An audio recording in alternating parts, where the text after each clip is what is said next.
This is Paul Burnett interviewing Dr. Ted Massalski for the Global Mining and Materials Research Project.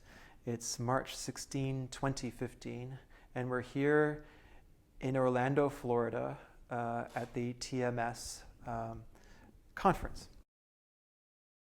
So welcome, Dr. Massalski. It's a pleasure to meet you. Likewise. It's customary in life histories, even if they're abbreviated, to begin at the beginning. So can you tell us a little bit about where you were born and where you grew up?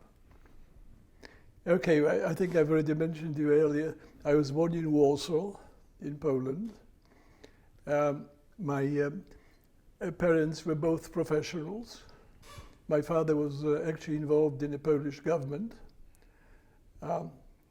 My mother was one of a few women at this time who had a university doctorate. So I grew up in I wouldn't say unusual, but a cultural background which promoted some of the things that happened to me.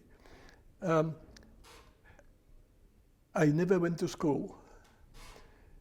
I was taught at home. Started learning English when I was, I think, about 6. So by the time I left Poland, which was very abrupt, incidentally, I'll mention it later, I spoke quite fluent English, which was an advantage.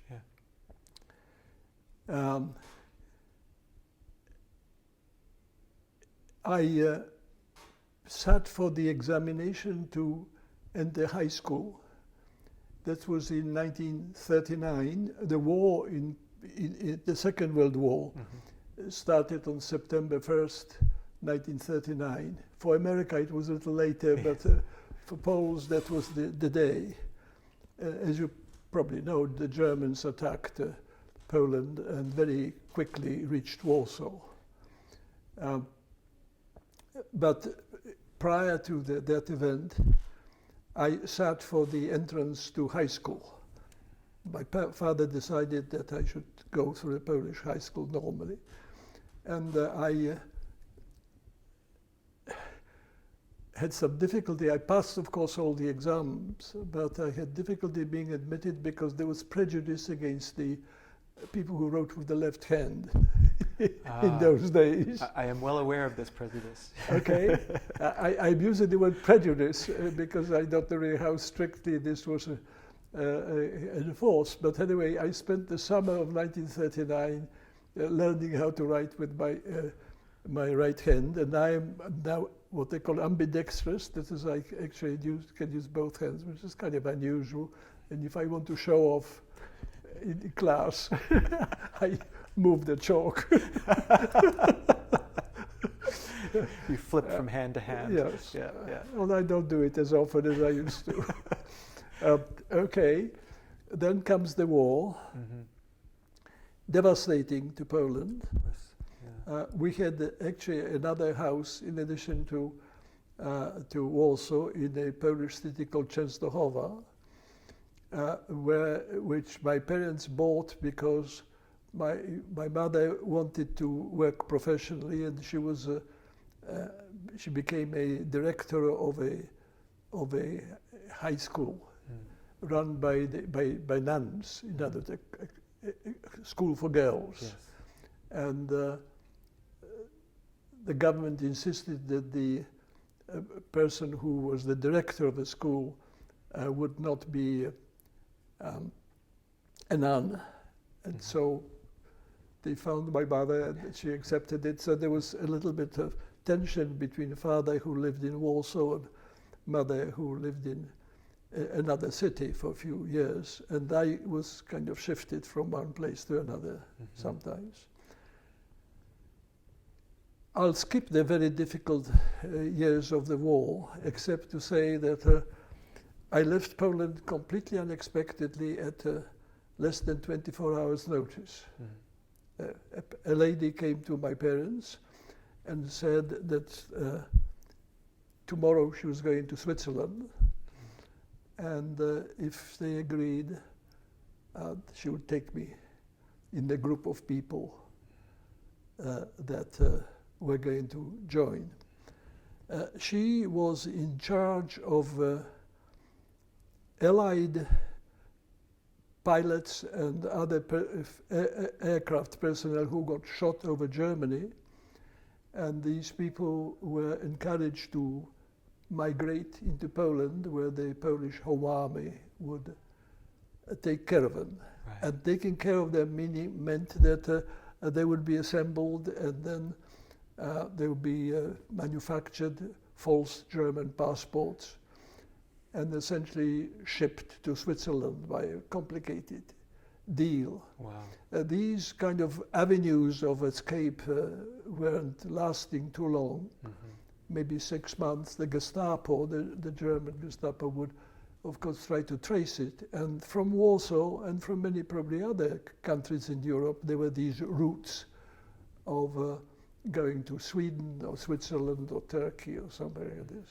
And this Mrs. Sobkiewicz, who was a friend of my parents, they didn't know what she was doing, came and said, tomorrow I'm going on a trip to Switzerland, and if you agree that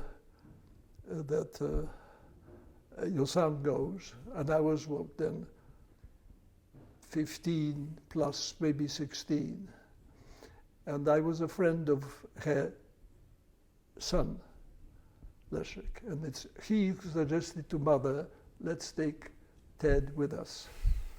There were 5 children, and I think in the party there were about 15 other people, most of them Canadians and Americans, pretending to be German. Wow. And we went actually in a German military train, carrying the wounded from the Eastern Front.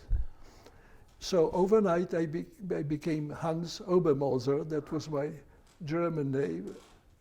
I was supposedly born in Kiev, and I was one of the German escapees as the Red Army was moving in. It was all false. Right. To cut again a long story short, it didn't work that way. In other words, when we got very close to the Swiss frontier, and there was a kind of an estate run by the Germans in Austria on the Lake Constance, Bodensee, which was about a couple of miles from Swiss frontier. And the Gauleiter, the German ruler there, was purchased by the Allies on the other side. And so he attracted people who arrived pretending that they were kind of recruited farm workers. And then when the opportunity arose, they were shipped across the small bridge, one of the estuaries of River Rhine, to Switzerland. However, by the time, very soon after we arrived there, the Gestapo already knew. And so there was a raid one night, and people got arrested. I escaped into the fields and had a confrontation with my friend who had 4 other younger sisters. Confrontation in the sense that we tried to decide what to do, and he said, you go and I'll stay. And so I crossed to Switzerland overnight under a bridge and got on the other side as a young boy, together with a couple of Frenchmen whom I encountered during that night march towards the frontier. Right, right. Later on, years later, I visited that area, and the local people couldn't believe that I could have done it, because apparently the 1 mile of the land was mined. And so I went over these mines. You had no idea. No idea. And you just managed. I don't know why. All right. Then I got to Switzerland. Eventually, I got to the Polish embassy there, which was the embassy representing the exile government in London. Poland ran an exile government during the war. And they knew my father, and they kind of were trying to decide what to do with the young Massalski. And after a while they decided I should go and join the army. And so again, through very complicated things, I was shipped through France to Marseille, and they, in a British destroyer, the Allies that just landed in the south of France. I got to southern Italy, and there I joined the army, and I became a signals trained person. So this was the British 8th Army. This is the one that had come. It was Montgomery's 8th Army. Yeah. Yes, there were 3 Polish divisions, or maybe more, maybe 4 Polish divisions, and I was trained as a signals person, and I finished the war in uniform. Yeah. There were some problems with my age, but I was a little young, but we've engineered this. They needed all the help they could get, I think. Yes. Yes. Can I ask, were your parents in a persecuted position? In other words, did they feel that the timing was very propitious for you to go, or was it just an opportunity that presented itself? We could already hear the Red Army guns. In other words, this was the time when the Red Army was moving through Poland. They may have been another 100, 200 miles, but it was obvious that there was going to be a complete change. My father was hiding during the war from the Germans, successfully by various ways, lived okay, but my parents knew that another huge turmoil was coming. Yeah. And so I suppose they decided there was an opportunity. They took the risk. Right.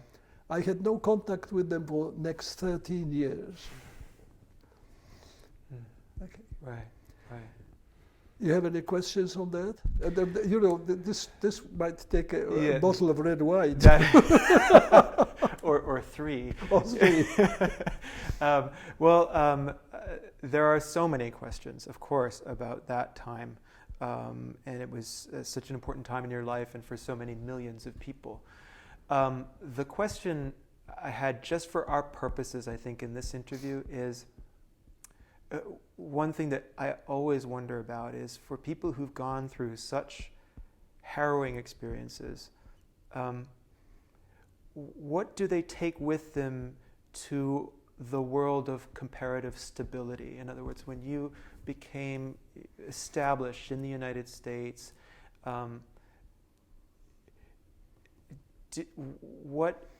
how did those experiences shape your life in the United States, the decisions you made about your career? Did it have an effect that you could notice was different from those of others of your generation who did not go through that? Oh, of course. Yeah. But you know, after my military career, I was in Italy 3.5 years in the end, because when the war finished, I went to university there. Yeah. That's another story. I learned, of course, Italian. So by that time, I already spoke 3 languages. And when I went some time later to University of Turin, I received a doctorate there. I actually started my speech in Italian, and they were very impressed. But going back to your comment, maybe I can come to this later, because you see, just a little bit to add to it. After the British Army decided to pull out of Italy, when the war finished, some people, particularly officers, were encouraged, if they could get admitted, to go to Italian universities. And so I took an exam, matriculation exam actually, in Italian, in order to be admitted, because I had no documents. And so together with a few others, I went to the University of Turin, Politecnico di Torino, and studied chemistry there.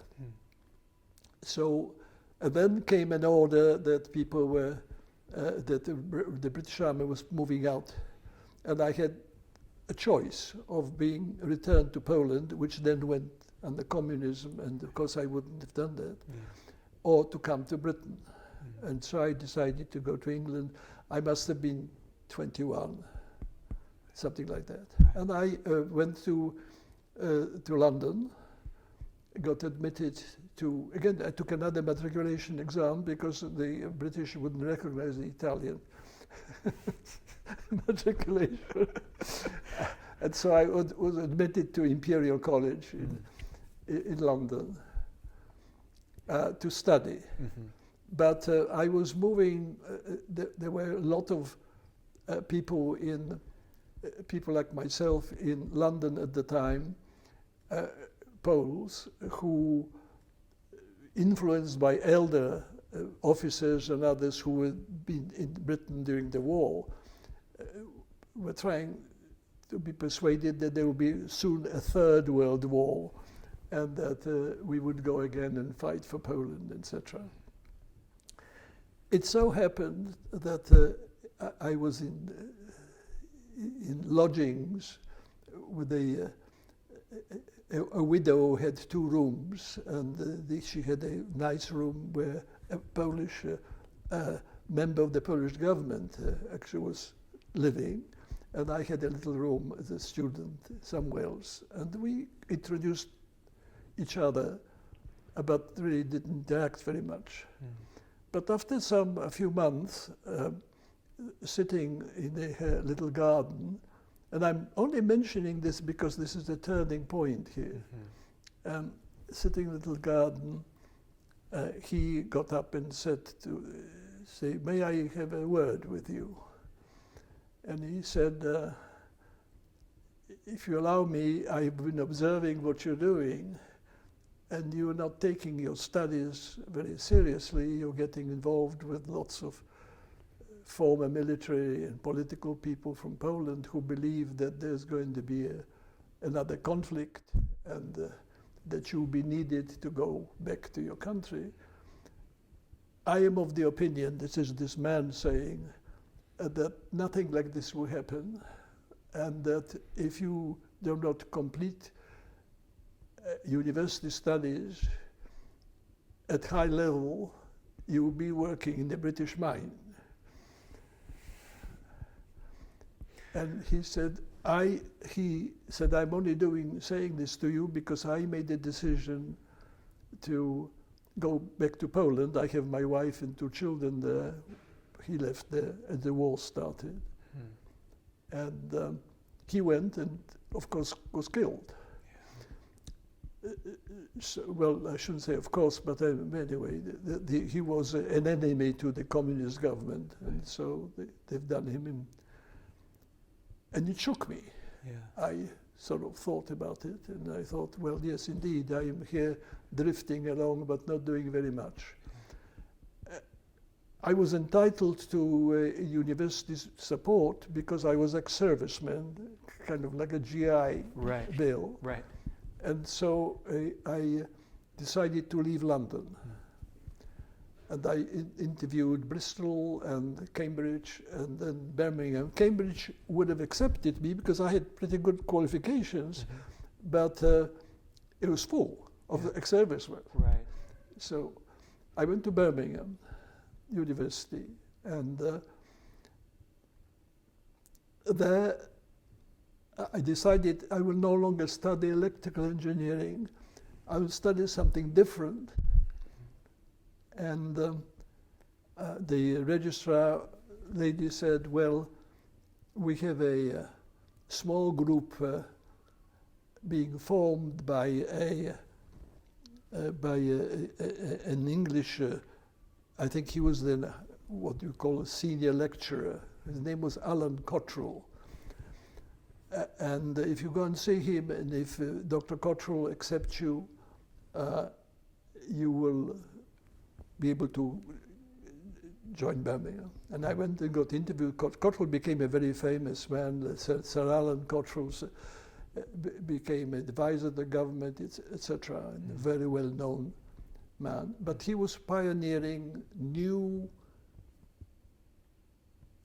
theoretical metallurgy.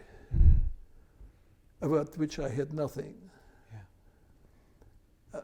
So that was another turning point because I was extraordinarily lucky. Mm-hmm. The University of Birmingham Department of Metallurgy then had, for people who know the field, people like Jeffrey Rayner, of course now dead. There was Alan Cottrell, there was Robert Kahn, there was Frank Nabarro. All these people became famous pioneers of Jock Eshelby. All these people are really famous pioneers later on of a new trend in understanding materials through basic principles. And Cottrell wrote a book on this, and so I was lucky in there. Incidentally, just a comment, I had to get yet another matriculation because the Birmingham didn't honor the London matriculation. It wasn't even a different country, it was just a different university in... No, it was called Northern Boards, you see, and I had the whatever Southern Boards. Of course, of course. And so I went, the registrar, people called me and said, well, you have to get matriculation. And I said, what's the difference between two? And the lady said, you have to have a foreign language here. And so I said, foreign language? Any language? She said, any European language. I said, Polish. Just happened to have that in the bag. And she sent me to a professor of Slavic languages who turned out to be a Czech to take this exam. Great. And he interviewed me and said, look, I don't know any Polish, but when were you born? And I said, I was born in Warsaw. He said, you passed. Okay, well done. Okay. Can I ask you, because I would have thought, I mean, I completely understand your being interested in electrical engineering. Yes. Because all things electrical were absolutely fascinating to people at the time. It was changing the world. And metallurgy might have sounded to some like uninteresting. That's right. Rocks and metals and so on. So how were you introduced to this new theoretical metallurgy? Oh, it was fascinating. It was nothing that I expected. Okay, it was fascinating in the sense that it actually was quite a bit of physics. Cottrell, can't remember where he had his doctorate from, but anyway, he obviously had a lot of physics and chemistry. And so essentially this was not at that time teaching us how to make things, right, but to understand how things work. Right. And this has become my habit, you see. Anyway, so that was another turning point, you see. Right. First of all, it was going away from London. The second one, realizing that this gentleman, I don't want to mention his name, but basically he said to me, you know, you don't know what's going to happen. Right. What's going to happen is that people like you will have to work somewhere, low jobs, even though you know English, because you are not educated and you're wasting your GI Bill. So that was a second one that I went from the point of view of this kind of science I was doing later to the best possible school in the world. Right. Then came the third turning point, if I may mention. In my second year, incidentally, I got the BSc degree, and the university decided that I should continue, and I got a scholarship to continue towards a doctorate.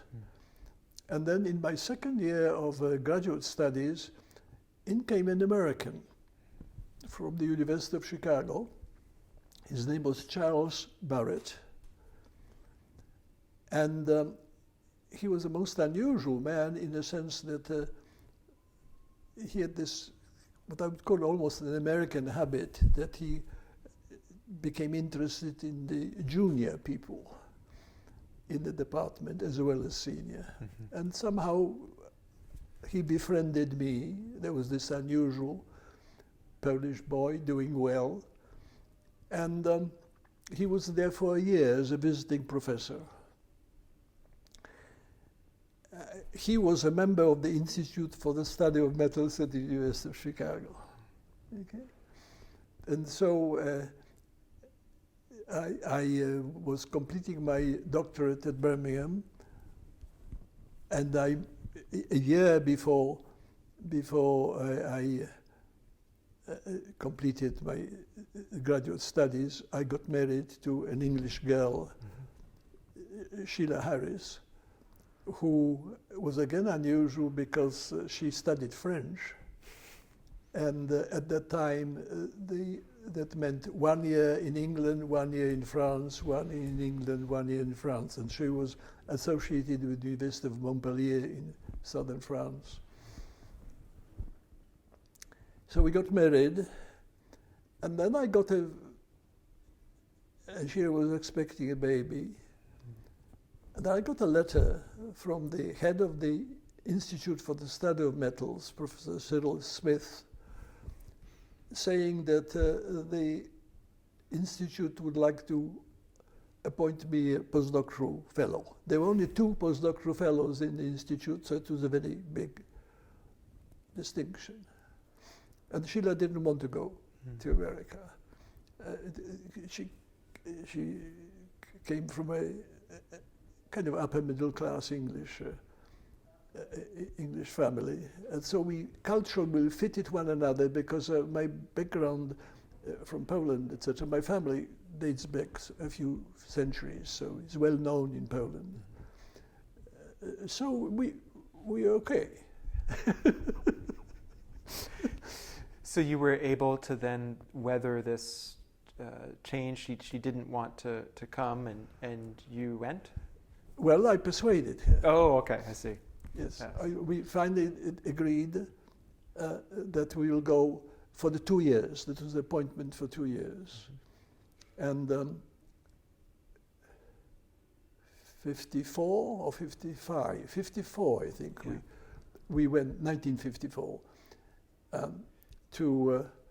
flew to Chicago, mm-hmm. First experience. And I remember I went to the office of Cyril Smith, who was the director, and he introduced myself. Oh, welcome, he said, very well. We're very happy that you agreed to come, and do you have any questions, amongst other things? And I said, Cyril, oh yes, he said, this is America, we own first name here. Hmm. So you see, my name is Cyril, and what's yours? I said, people call me Ted. So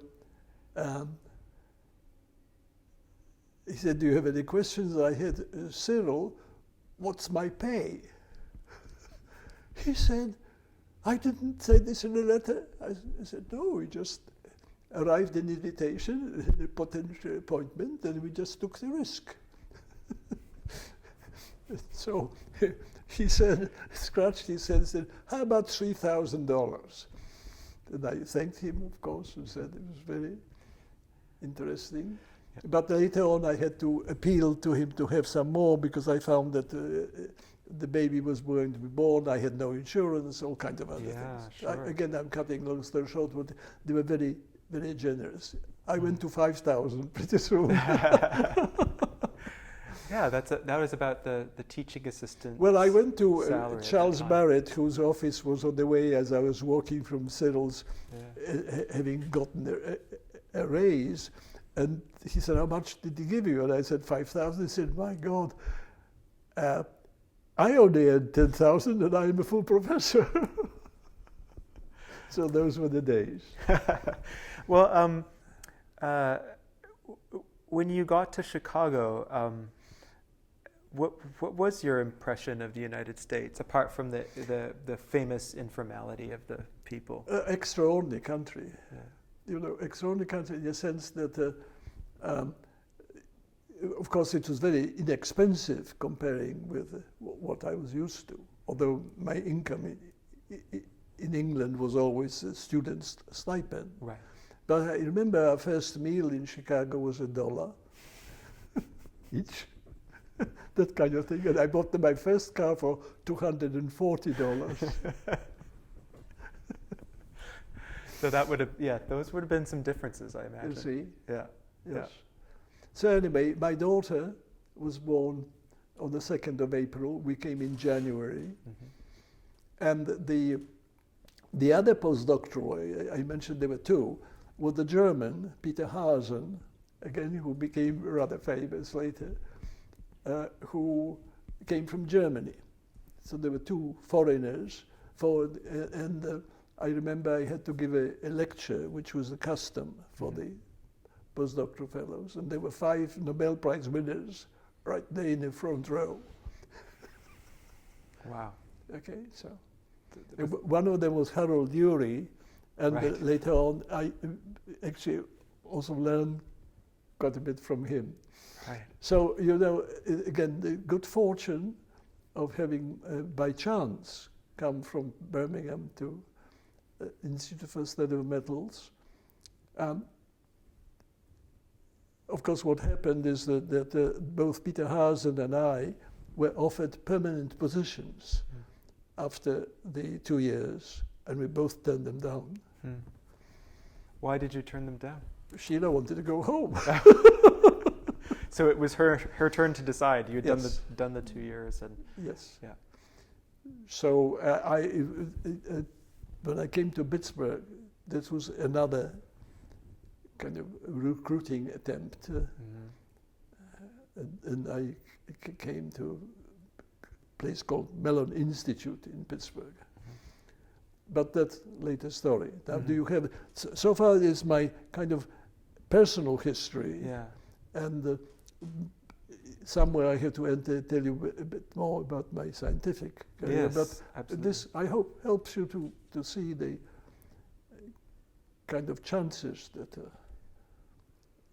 and opportunities that. Yes, and people saw your potential at different junctures and took Yes. action, either to persuade you directly or to create opportunities for you because they saw what you could become, perhaps. So you were at the Institute for the Study of Metals for late 1954, 55, Yes. into 56. Yes, 57. Sheila went back home earlier with a newly born daughter. She was dying to go home. Yeah. And Peter Hasen and I went on a 6 weeks trip around the United States in his old car. And that was my first introduction to the vastness and the challenge and interest of America. You went on the road. Yes, we done everything. We went to the Smokies, and we went to the Grand Canyon, and you know, up and down various stays. Visited Berkeley for the first time, and Stanford. We went through California, Crater Lake. I don't know what they. Haven't been there yet. So it was very exciting. And then Peter Hasen went to Germany, but he was also later on involved in my life. It's through him that I am a member of the German Academy, you see, that kind of stuff. So this is almost like an early cohort of yours. Yes. A cohort of 2, I suppose, in that case. But yeah. Now, would you like me to start on a bit of science connections? I wanted to ask, I mean, I think one of the things that you might be able to clarify is the emergence of what you called theoretical metallurgy. If you could describe a little bit about what metallurgy was like before, if it was a kind of more craft knowledge, what other sciences were brought to bear, what other principles were brought to bear to metallurgical questions at the time that you were studying? Yes.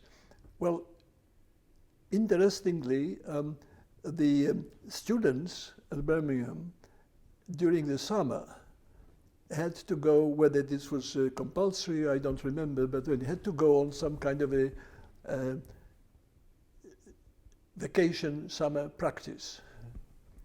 And I twice went to Sheffield, which is was center of English steel making. Right.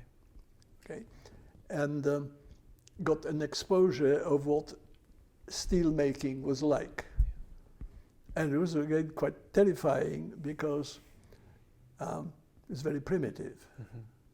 You know, I remember I was an assistant to a guy who was quenching heated parts, I don't remember, but quite large pieces that were heated almost to the red heat, and then plunged into oil of some kind, quenching process. And it is this guy who taught me that during this quench there was something that happened. He didn't know what it was. Right, right. There was but like, it was craft happened knowledge. That the pieces became very much harder, and they were used, I think, for railway junctions, and I became curious. You see, and this guy, you know, there were big, thick gloves that he had to wear, but he said that there's no need to do that. His skin became so thick with this plunging. Why? And I was curious. And he said to me, well, you see, by being able to quench these without gloves, I've guaranteed my job.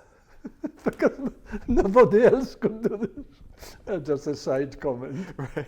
But anyway, I wrote essays on my experience, probably 6 weeks or something like that, each time. And I could see that the understanding of what was really going on was, in England, was quite advanced already, but it was rather primitive. So I wanted to understand more and learned about something called martensite, which is a transformation that happens in the iron-based alloys that makes them harder. Right, right, and so, you know, I'm thinking like all of these are kind of engineering processes, like the Bessemer process from the late 19th century. So they worked out that these processes would be more efficient and they would have certain effects that would produce steel much more cheaply, but they didn't understand necessarily the thermodynamics behind it, or so that the principles of physics would come later. Is that what is? Oddly enough, one of the teachers at Birmingham was a Chinese, Tsun Ko. And can you spell his name? Do you? Tsunko. Okay. Became famous, I guess. Okay, yeah. Tsun Ko came from, I believe, Shanghai. Why he came to England, this must have been before the war. Okay, I don't know, but and he was teaching thermodynamics, you see, which is again a subject quite new to me, and for the first time I realized that there's something that governs when you start mixing elements to make. Not as pure metals, but you know, if you add a little bit of carbon to steel, it becomes a very different material. If you add zinc to copper, different. In other words, I got interested in the thermodynamics and the understanding of alloys, and that has then become my interest. Cottrell, who was by that time professor, went into the direction of understanding the deformation of metals, so-called dislocations, you may have heard, the imperfections in a metal that makes it pliable, etc. But I came under the influence of another professor, Geoffrey Rayner, who came from Oxford, and Geoffrey was schooled by a person called Hugh Rothery in Oxford, and Hugh Rothery was a chemist who became interested in alloy formation and the rules of alloy formation, known as Hugh Rothery rules, in which I got very much involved later on. And so it is, again, contact between people. Hugh Rothery interests were kind of passed on to Geoffrey Rayner, who became a professor at Birmingham. I did a thesis with Geoffrey Rayner trying to study an alloy system. And when I returned to Birmingham, because what happened after those 2 years, the Birmingham University said, if you want to come back, you can become a lecturer. And so I accepted a job at Birmingham and then start forming a research group partly with Geoffrey Rayner, partly by myself. I obtained support for this, and my idea was to study Hume Rothery rules. Can you Hume Rothery? Hume Rothery is spelled Hume, and then Rothery, Rothery. Okay. Hume Rothery. He was totally deaf. So communication with Hume Rothery was on a writing pad. Yeah. And you were interested in the principles that he had elaborated? He developed something that is known, become known as Hume Rothery rules. He tried to determine factors which determined what kind of crystal structure an alloy would have. Since you are not a technical person, if you alloy A with B, and if A has a crystal structure, you know what that is. Yes. And the B has a different crystal structure, then somewhere along the way, as you change the proportions of the elements, one structure has to change into another. But what happens often is that there is a number of crystal structures that can happen in certain regions before you get to the structure of the B element. Okay? Right. And Hume Rothery was able to predict what kind of crystal structures could form depending on something called electron concentration. In other words, now we go into the electronic influence of actually predetermines the crystal structure. And so I became more deeply interested in the physics of electronic structure. I got involved in something called Fermi surface. This was now very low temperature physics, measuring concepts that were entirely non-metallurgical, but yet basically were important. And so this is the theoretical metallurgy of which you spoke earlier. Does it move between theoretical practice and experimental practice and back again? So were there efforts to, if it predicted it, there were experiments that proved that this was the case? Yes. Were X-rays part of this? Were you actually imaging? Oh yes. Yeah. You see, Hume Rothery was handicapped because he had no X-rays in Oxford at the time. So at the time he was postulating this is now late 1920s that Hume Rothery did this work, and he came. It came to the attention of a person called Neville Mott, M-O-T-T, who got a Nobel Prize, and gradually, and his associates, Harry Jones, Mott and Jones, this is now all deep physics, and they try to explain Hume Rothery's empirical observations in terms of basic physics. Right. and that fascinated me in a sense, because you got closer to. I had natural curiosity for fundamental understanding. Sure. Did you bring anything with you back from the Metals Institute in Chicago? What did you take with you?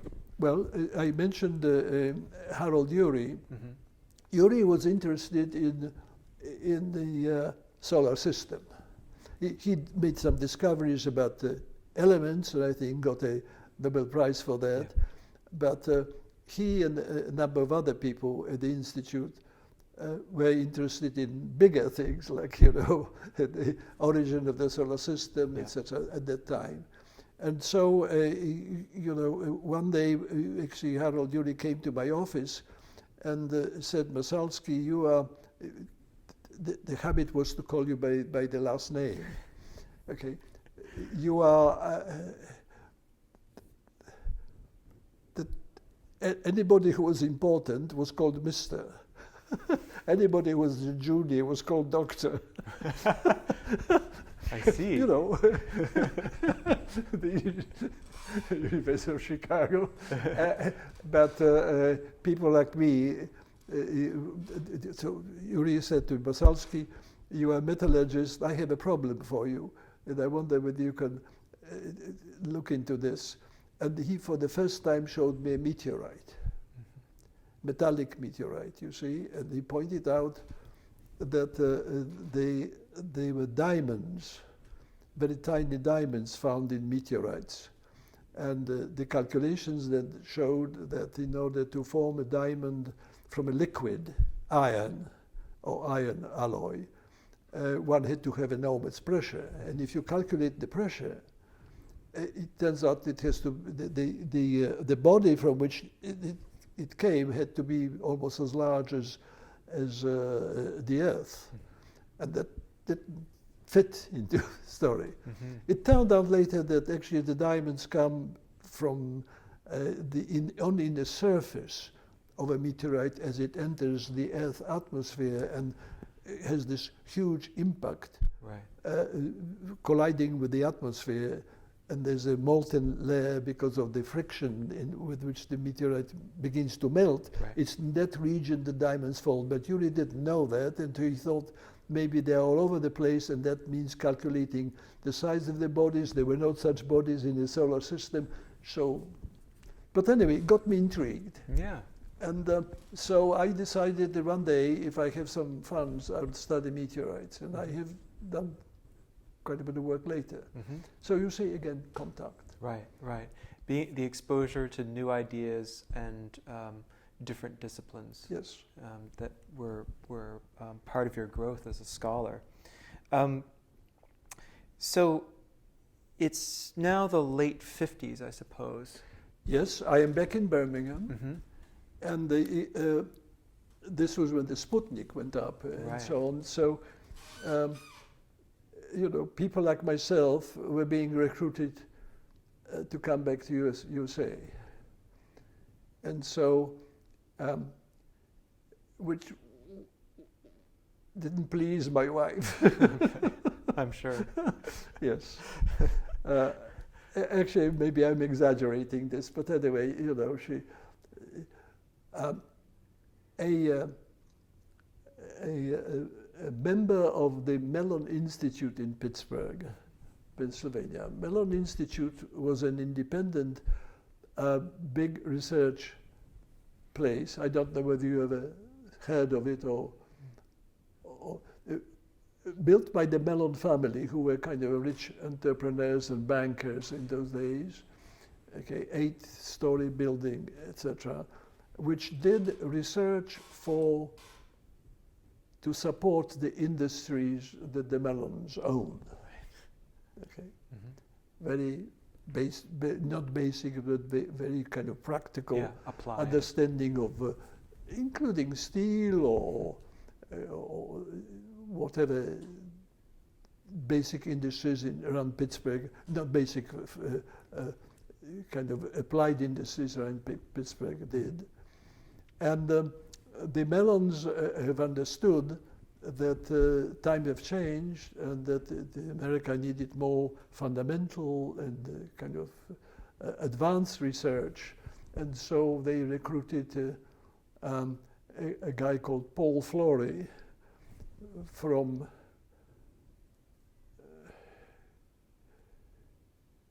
I don't know where Flory, somewhere one of the prominent universities in the East, Cornell, I think. Mm-hmm. And Paul Flory became the executive director of the institute, but the president of the institute was a general called General Matthew B. Ridgway. And above him was Paul Mellon. So this is kind of nice structure of important people. And Paul Flory came on a visiting trip to Europe and stopped at my office and said that there's a division of metal physics that they were going to form in the institute, and would I come and lead it? So another big opportunity. Lots of money for research. My personal salary then, I think, was going to be something like $18,000, which was a lot of money at that time.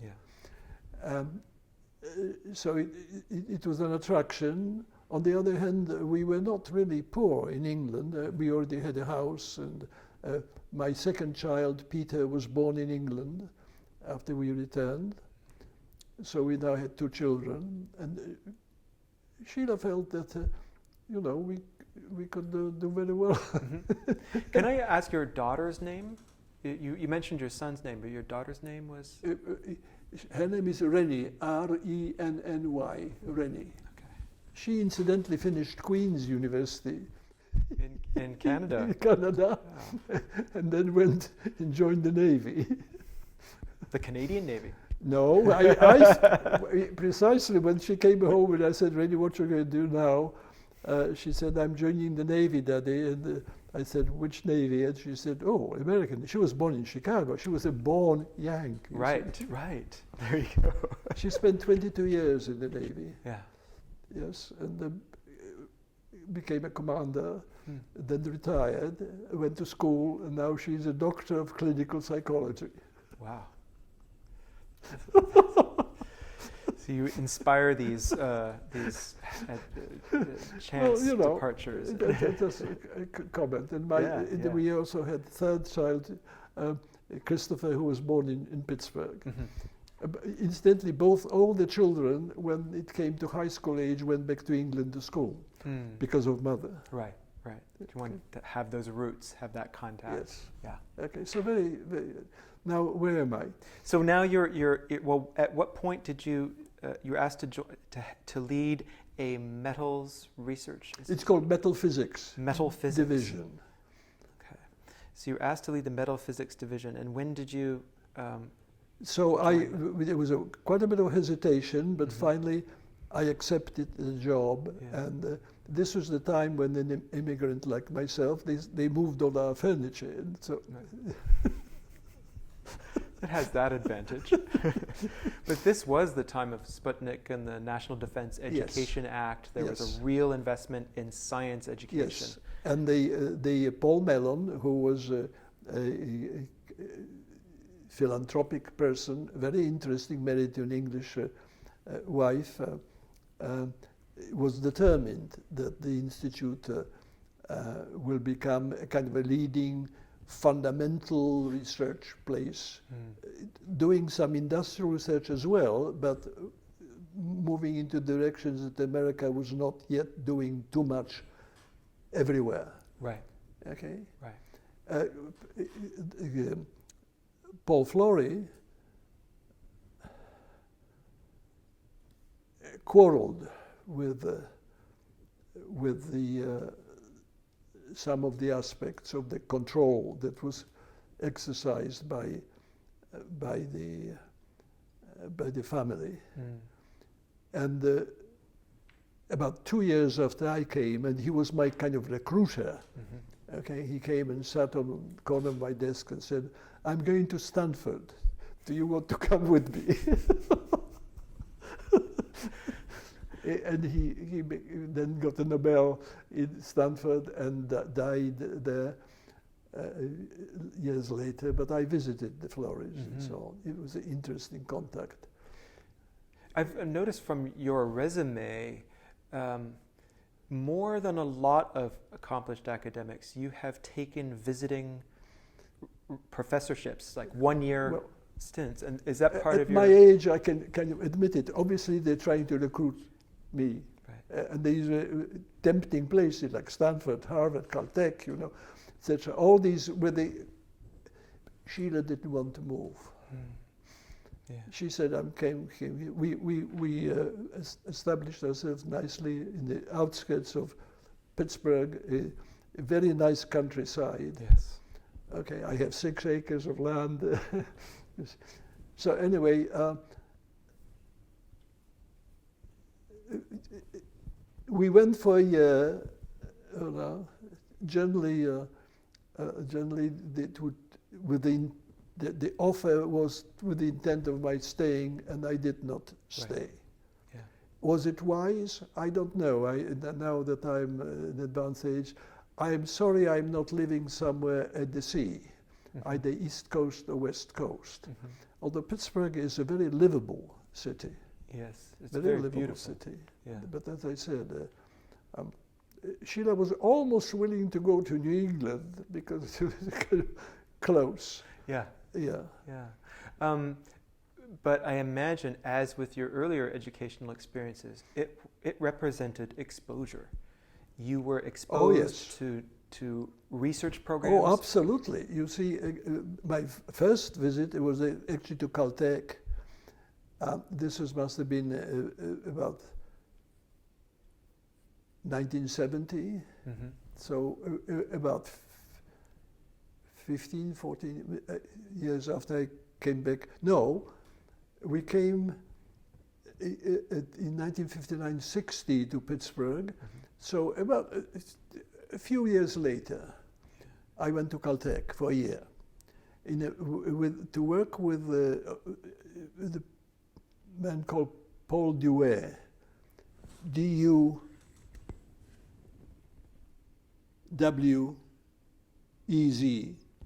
Paul Burnett, who was again a most challenging person. He came originally from Belgium, and then was at the University of Illinois for a while, and then he took a chair at Caltech, and he was pioneering something entirely new, and that is what happens if you quench a molten metal at enormously high speed.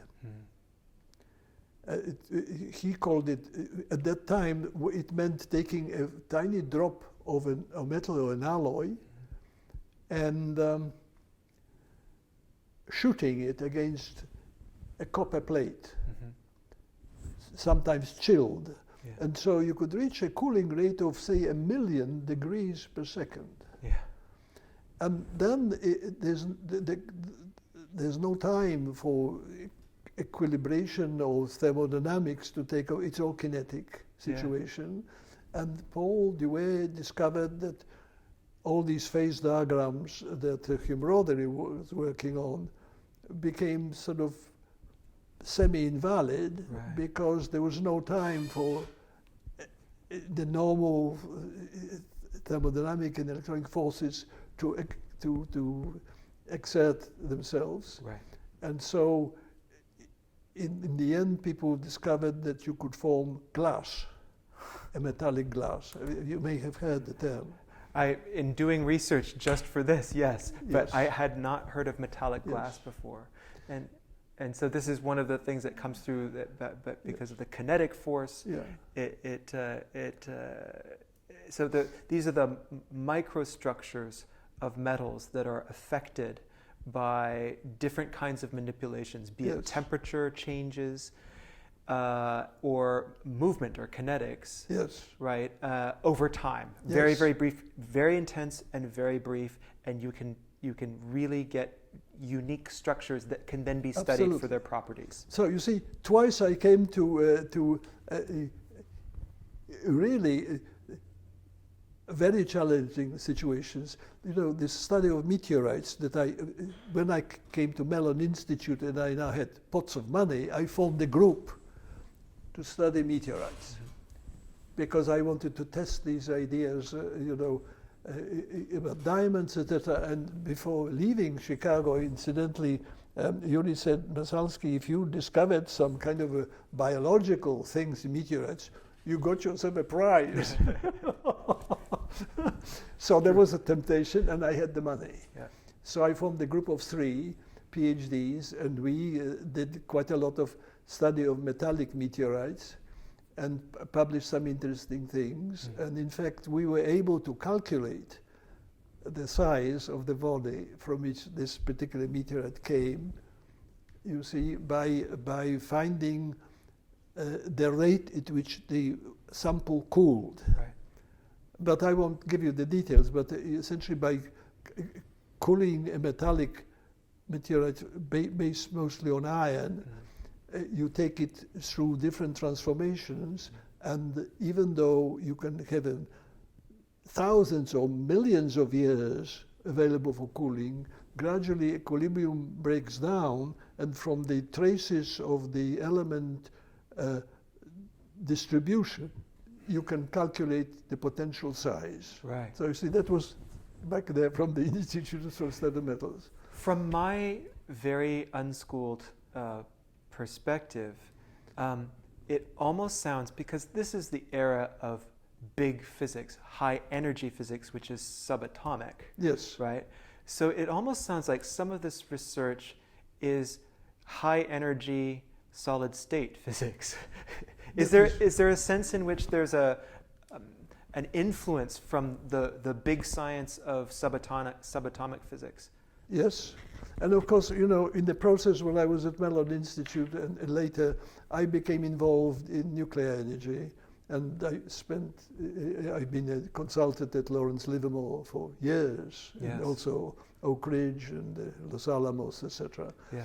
And so I got involved in other curiosities. The reason again is that I was a developing expert on alloys, and people needed this kind of help. Yes. And to expose me to a lot of things, which of course were classified, but nevertheless, this was a very interesting area where, again, I thought I made some contributions.